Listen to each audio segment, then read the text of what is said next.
प्यारे दोस्तों, नमस्कार। दोस्तों, पिछले वीडियोस में हमने अपने स्वयं को जानने की कोशिश की। आइए आज फिर इस बारे में चर्चा करते हैं। अपने स्वयं को, मैं को जानने की कोशिश करते हैं, क्योंकि जब तक हमें अपने स्वयं का नहीं पता चल जाता तो हमारे किसी भी काम को करने का कोई आधार नहीं बनता। हमें यही पक्का पता नहीं होता कि हम जो कर रहे हैं वह सही है या गलत है, वह प्रमाणित भी है। क्योंकि अगर वह प्रमाणित होता, सही होता, तो दूसरा देखने वाला उसके ऊपर कोई प्रतिक्रिया नहीं करता। वह सबको अच्छा लगना चाहिए था। अगर दूसरा कोई उस बात को नकारता है तो इसका सीधा सा मतलब है कि उसके लिए वह गैर तरीके का है, जो हमारे से अलग उसको देख रहा है। इसी वजह से वह प्रतिक्रिया करता है। इसलिए अपने स्वयं को जानना, मैं को जानना ज़रूरी हो जाता है। हर जगह दो की स्थिति है, एक करने वाला है, एक देखने वाला है। एक को सही लगती है बात कोई, तो दूसरे को वह बात गलत लगती है। इसलिए मन को समझना ज़रूरी है। अब अपने मन को समझने के लिए हमें क्या करना होगा? अगर मैं अपने आप को जानना चाहता हूँ तो मुझे अपनी हर प्रतिक्रिया पर, हर कर्म पर ध्यान से अवलोकन करना होगा कि मैं क्या सोच रहा हूँ, क्यों सोच रहा हूँ, क्या कर रहा हूँ और क्यों कर रहा हूँ, कौन कर रहा है और कौन देख रहा है। किसी भी बात का आधार अपने स्वयं को जाने बिना नहीं बन सकता, क्योंकि जब तक यह पता ना लगे कि कौन कर रहा है तो कैसे पता चलेगा कि किसके ऊपर क्या असर हो रहा है। जब मेरे विचार कहीं प्रमाणित नहीं हैं तो मुझे कैसे पता चलेगा कि मैं सही हूँ। मुझे जानना होगा कि कहीं मैं अपने आप को ठग तो नहीं रहा, मैं धोखे में तो नहीं हूँ। मुझे यही नहीं पता कि मैं इतना संघर्ष क्यों कर रहा हूँ, क्यों मैं अपनी आदतों से मजबूर होकर उनका गुलाम बना बैठा हूँ। यह सब बातें अपने आप को जाने बगैर स्पष्टता से नहीं जानी जा सकती। इन सब के पीछे सवाल खड़ा ही रहेगा। जब हम किसी भी बात को स्पष्ट नहीं जान पाते तो सबसे ज़रूरी बात हो जाती है कि हमें अपने आप को जानना ही पड़ेगा। हमें अपने मन को समझना होगा। ना तो हमें अपने मन की निंदा करनी है और ना ही उसका समर्थन करना है। वह जैसा है, जो कर रहा है, इसी बात के ऊपर हमें नज़र रखनी पड़ेगी, इसी बात का अवलोकन करना पड़ेगा। जैसा वो है वैसे का वैसा हमें उसे देखना होगा। मन से उठी हर भावना के प्रति, हर विचार के प्रति हमें जागरूक रहना होगा। हर दम सतर्क रहकर जांच पड़ताल करते रहना होगा। जांच पड़ताल की मनोदशा बनाकर हम बहुत बारीकी से उसका अवलोकन कर सकते हैं। किसी भी पुरानी आदत को छोड़कर और वर्तमान में रहकर हम इस बात का पता लगा सकते हैं कि मन की दशा क्या है और मन कैसे काम कर रहा है। जैसे अगर हम अपने घर में अपने बच्चे को देखें, अगर हम उसे समझना चाहें तो हमें उसे समझने के लिए उसके सारे गुण, अवगुण और उसके काम करने के तरीके को बहुत बारीकी से देखना होगा, बिना यह समझे कि यह कौन है और कितना छोटा या कितना बड़ा है। हमें उसकी कोई भी क्रिया को रोकना नहीं है, कोई हस्तक्षेप उसकी किसी भी क्रिया में नहीं करना है। वो जो भी कर रहा है, जैसा भी कर रहा है, बस हमें तो देखते जाना है। उसकी किसी भी क्रिया पर ना तो हमें प्रसन्नता होनी चाहिए और ना उसका हमें कोई भी दुख होना चाहिए।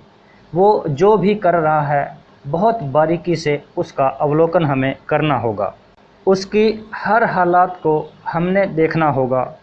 वो जब खा रहा है, गलत खा रहा है या सही खा रहा है, खेल रहा है, अच्छा खेल रहा है या बुरा खेल रहा है, वह जैसा भी है उसी दशा में उसको देखना होगा।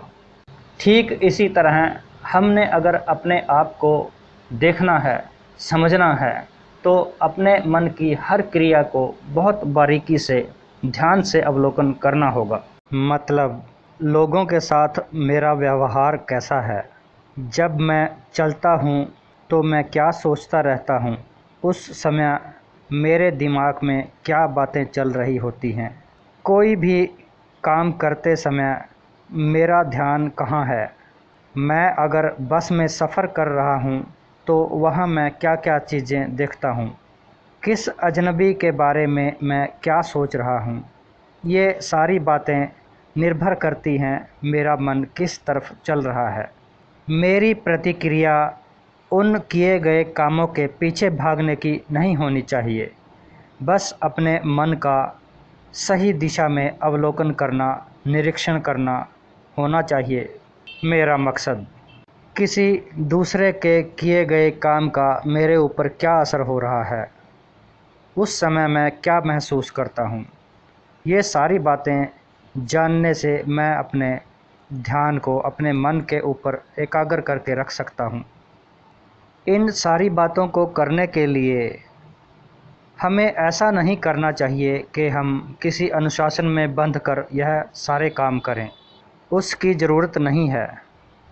क्योंकि जब हम किसी बात को अनुशासित करते हैं तो अनुशासन की जो प्रणाली है वह स्वयं ही हमें एक बंधन में डाल देती है, वह एक कार्रवाई मात्र हो जाती है।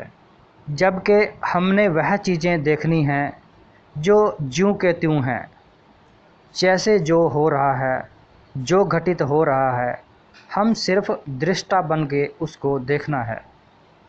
इस तरह किए गए काम को करने से हम उस माध्यम तक पहुंच जाएंगे जो ये सारी चीज़ें देख रहा है। जब उस अवस्था में हम पहुंच जाएंगे तो हमें साफ पता चलेगा कि क्या चीज़ें घटित हो रही हैं और कौन कर रहा है, हमारा उसमें क्या योगदान है। देखने वाला अलग है और करने वाले अलग हैं। ये सारी बातें इस निरीक्षण के बाद हमें क्लियर हो जाएंगी। हमें इस बात का एहसास होना चाहिए कि खुद को, अपने मैं को जानना कितना ज़रूरी है, उसे समझने का कितना महत्व है।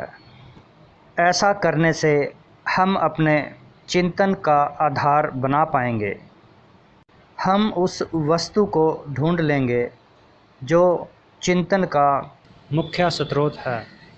दोस्तों, ध्यान रहे, अगर हमने अपने स्वयं को नहीं जाना तो सांसारिक कोई भी वस्तु चाहे हमने प्राप्त कर ली हो, चाहे हम कितने भी बड़े पद पर हों, हमारे पास चाहे जितनी मर्ज़ी दौलत हो जाए, लेकिन उसका कोई महत्व नहीं है जब तक हमने इस जीवन में अपने स्वयं को, अपने मैं को नहीं जाना। इसके लिए हमने पूरा संघर्ष करना चाहिए।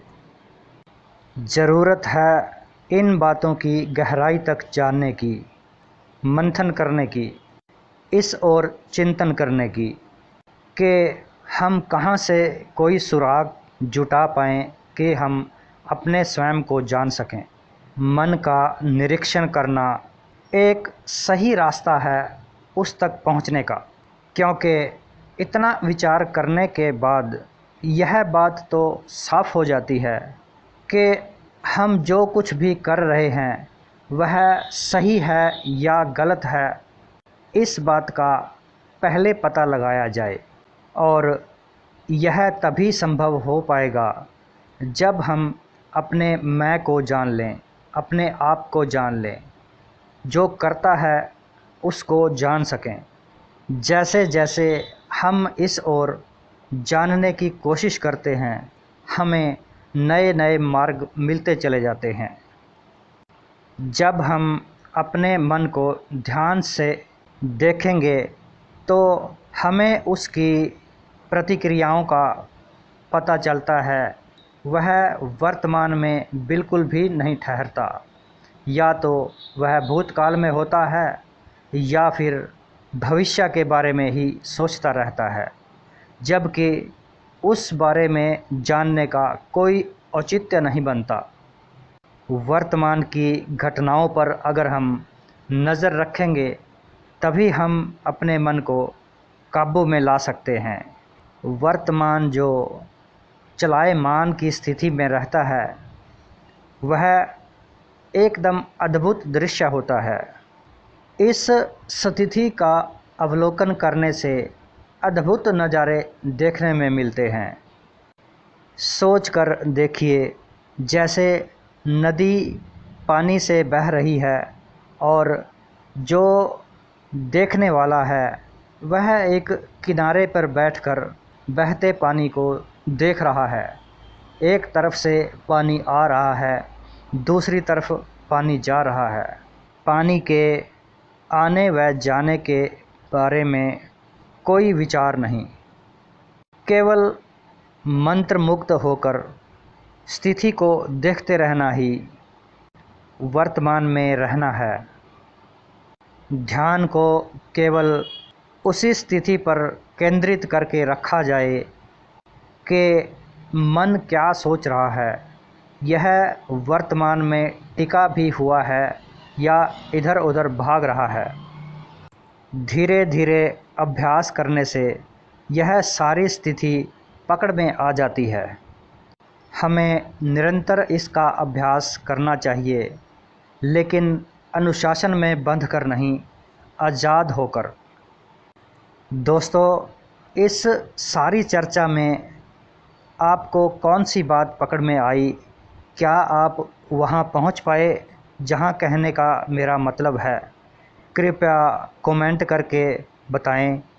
स्वयं को पकड़ने की यह कोशिश आपको कैसी लगी, यह भी बताएं। ऑडियो को लाइक करें और चैनल को सब्सक्राइब करें।